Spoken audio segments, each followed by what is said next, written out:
Dongo, le conseiller, l'agripreneur et le promoteur agricole. Alors, vous avez demandé que je vous montre l'ensemble du système parce que, bon, j'ai fait, pendant que j'étais en train de faire le système, en fait, je montrais certaines vidéos au fur et à mesure. Bon, aujourd'hui, je pense que je viens de finir totalement la mise en place de ce système d'irrigation. Donc, c'est le moment de vous présenter un peu comment le schéma que j'ai pu effectuer. Vous voyez déjà, c'est la motopompe qui est là, qui est reliée à un tuyau flexible tout simplement. Bon, on peut l'adapter, on peut prendre n'importe quel tuyau, même un autre tuyau PVC pour le faire hein, d'ailleurs.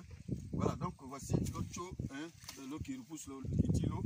Voilà, et lui, il est là. Et l'autre, voici le tuyau qui va sortir l'eau, le fouleur. Bien, voilà le système. Il faut présenter la tuyauterie.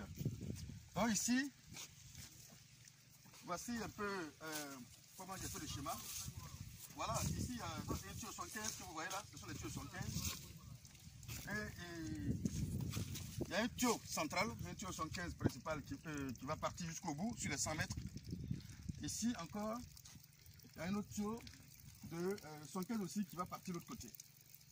Bon, l'objectif c'est quoi? C'est que le constat effectué, c'est que lorsque les tuyaux distributeurs que vous voyez là, ce sont les tuyaux 32, lorsque on va à une certaine longueur, la pression est faible.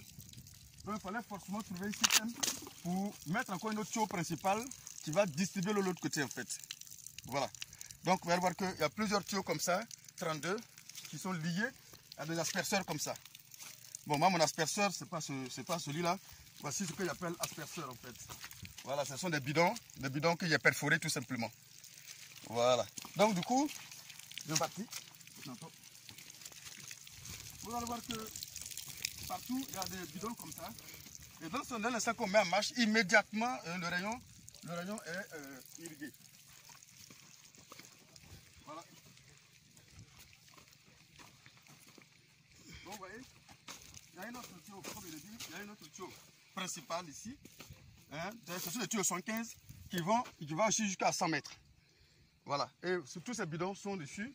Dès l'instant qu'on met la machine en marche, je vous l'ai dit, 5 minutes suffit largement pour irriguer la plantation. 5 minutes.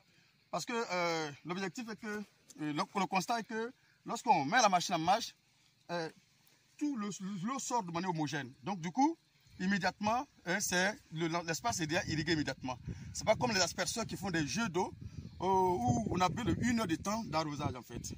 Ici, on a besoin seulement de tout au plus 5 minutes d'arrosage et vous êtes obligé d'arrêter la machine parce que vous allez voir que le coin est déjà trop mouillé, on ne peut pas laisser continuer. 5 minutes suffit largement pour arrêter la machine. Pour vous dire que c'est un système tellement économique en termes de carburant que vous allez voir que vous dépensez moins de carburant, très peu de carburant pour pouvoir irriguer votre plantation et vous le faites en un temps record. Voyez, en un temps record, vous avez 5 minutes pour l'arroser et vous passez à autre chose quoi en fait. C'est la différence en fait. C'est bon.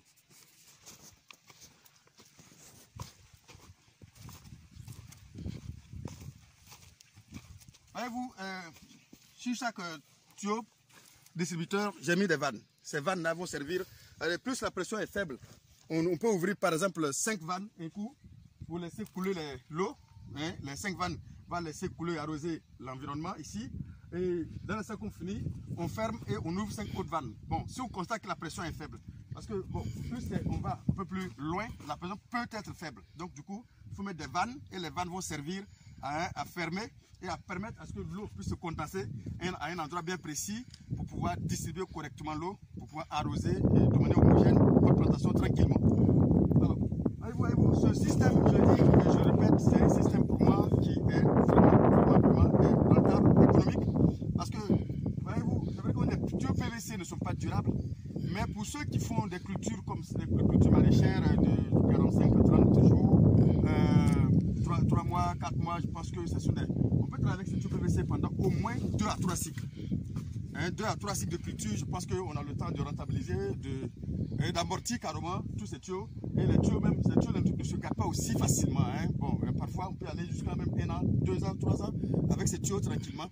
Hein, souvent, mais souvent ça se percer par endroit, mais on a la possibilité de couper, de souder facilement avec le matériel qu'on a sur le terrain tout simplement. Allons-y.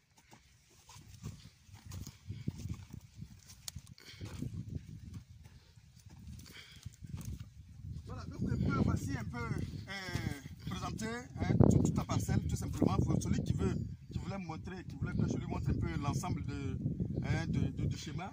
Voilà le schéma qui est facile à mettre en place, bien évidemment.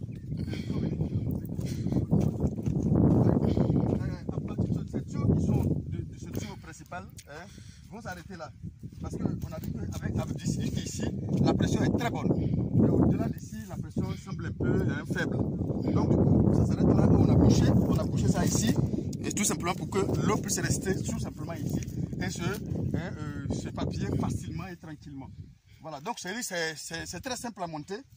Hein, c'est très simple à monter, mais je pense que ce n'est pas aussi simple que vous le pensez hein, d'ailleurs. Donc je pense que si vous voulez le faire, si vraiment ça vous tente de le faire, vous nous contactez, je pense qu'on peut vous aider facilement à mettre en place tout simplement. On peut vous faire une devis simple, tout ce dont on aura besoin pour faire ce travail.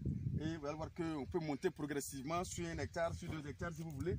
Mais on peut monter progressivement hein, ce genre de système pour pouvoir effectivement irriguer facilement votre plantation. Alors, là où il a commencé,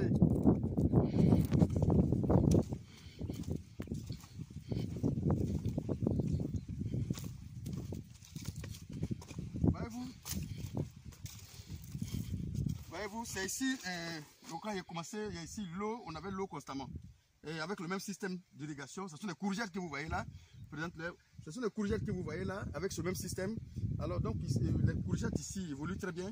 Et ça, en toute santé, voyez-vous, en toute santé, il n'y a pas de problème dessus.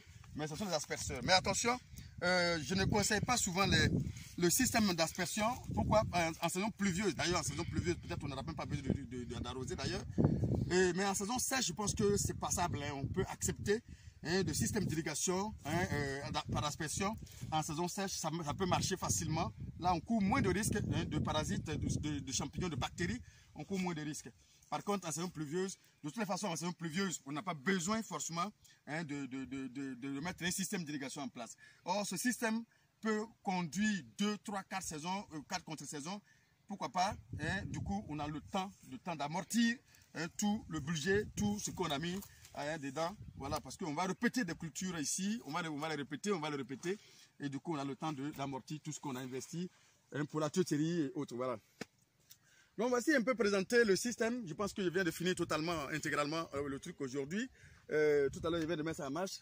Ça a été impeccable. Bon, il y a quelques retouches dues au fait que ça a été mal collé, qui a sauté, on attend de retoucher tout simplement. Et je pense qu'on n'a plus de problème avec ça. Merci, Suleiman Dongo, et à bientôt pour une autre vidéo.